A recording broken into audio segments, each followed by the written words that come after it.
Lynda and Samuel had just arrived at their new home after their wedding, feeling happy and excited. They had received various gifts from friends and family, each wrapped beautifully. As they unwrapped their presents, one of the gifts, a large dressing mirror with golden frame, caught their attention. They admired its beauty and discussed where to place it. Finally, they decided to hang it in their bedroom. That night, after a nice dinner, they retired to bed, feeling close and in love. They shared passionate kisses that led to intimacy before falling asleep in each other's arms. In the middle of the night, something drastic happened. A dark, smoky figure slowly came out of the mirror. It moved towards the bed and lay beside Lynda. She was in deep sleep, unaware of what was happening. The dark, smoky figure lay on top of Lynda, and it was intimate with her. The next morning, Lynda woke up with a bright smile on her face. Samuel, surprised by her happiness, asked her what made her so cheerful. Lynda, still thinking about what she believed was their special night, praised Samuel for his passion, saying, "I really loved the styles you pulled out last night. I really enjoyed it," with a bright smile on her face. Samuel looked at Lynda in confusion. He denied doing anything last night. "I slept throughout the entire night without waking up," he said. Lynda was confused. Before they could discuss it further, a loud knock came at the front door. Lynda opened it, and it was her stepsister, Ashley. Ashley said that her mother sent her to help with the house chores. Lynda was surprised because, back then, Ashley never did any housework.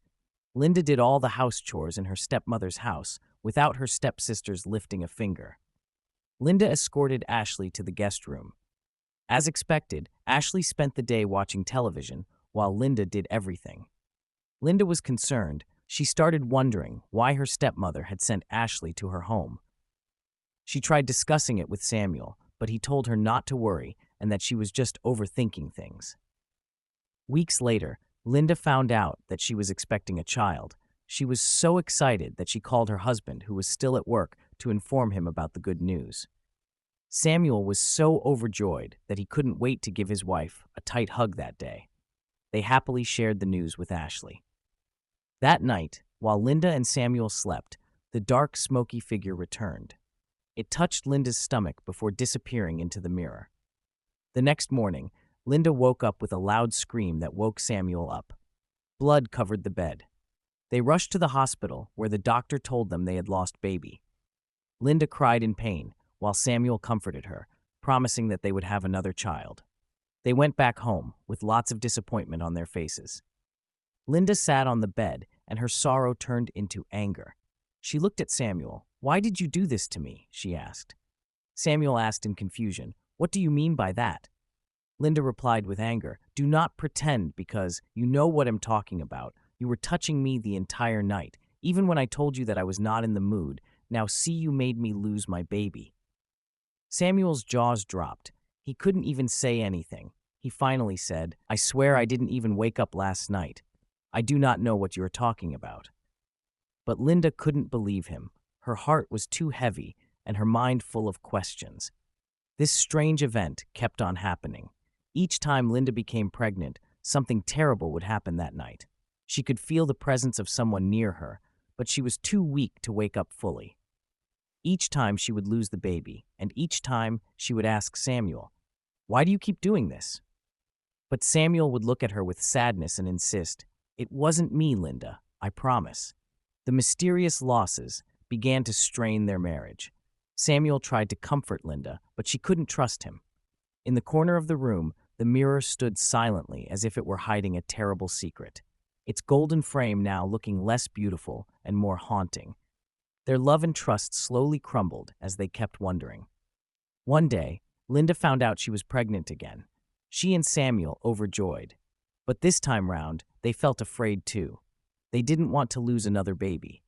So Samuel came up with an idea. "I will sleep in a different room," holding Lynda's hands.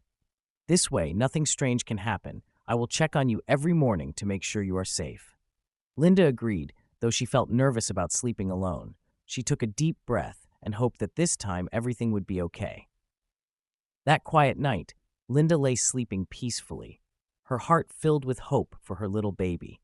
But then, a thick, dark smoke began to slip out of the mirror's golden frame. twisting and curling in the air like a snake. The room grew colder as the smoke turned into a shadowy figure, slowly creeping towards Lynda as she lay in bed in her sleep. Lynda felt something strange, heavy weight beside her, a feeling that someone was there. She felt someone touching her, but her body felt so weak. She could barely move. She tried to call out, but her voice was caught in her throat. She thought it must be a nightmare, but just then snapped awake, gasping for air. She sat up in bed, her heart racing. When she looked down, her eyes filled with horror. There was blood all over the bed. She screamed, the sound echoing through the house.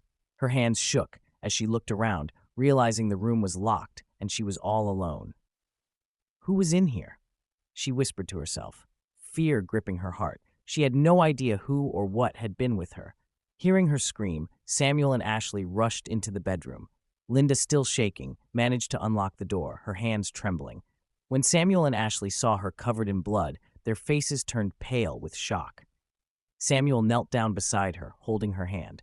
Lynda, what happened? I wasn't here. The door was locked. Who could have done this?